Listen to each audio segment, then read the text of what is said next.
అందరికీ నమస్కారం అండి. ఇవాళ నేను ఇన్సులిన్ గురించి ఉన్న కొన్ని అపోహలను క్లియర్ చేయడానికి ప్రయత్నిస్తాను.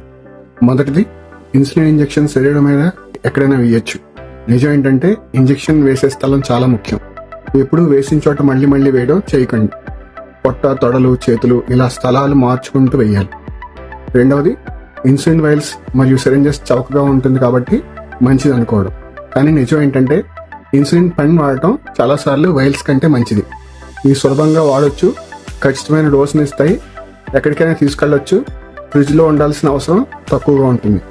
ఇంజెక్షన్ చేసుకునే విధానం నేర్చుకోవడం కూడా సులభం. ఇంకొక చిన్న చిట్కా ఏంటంటే పెన్ వాడేవారు కనీసం ప్రతి 2 రోజులకు ఒక కొత్త సూదిని మార్చుకోవాలి. ఒకే సూదిని ఎక్కువసార్లు వాడితే నొప్పి, ఇన్సులిన్ వేసిన చోట గడ్డలు రావడం, ఒక బొట్టు రక్తం చిమ్మడం మరియు డోస్ లోపాలు వస్తాయి.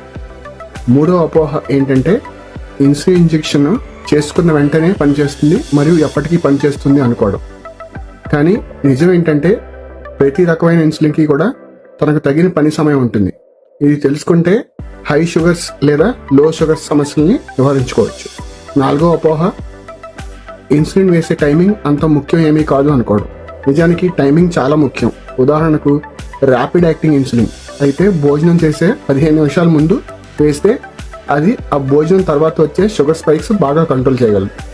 మరిన్ని వివరాల కోసం doctor Mohan's diabetes speciality centre, Kukatpally branch వద్ద నేను మీకు ఎప్పుడు అందుబాటులో ఉంటాను.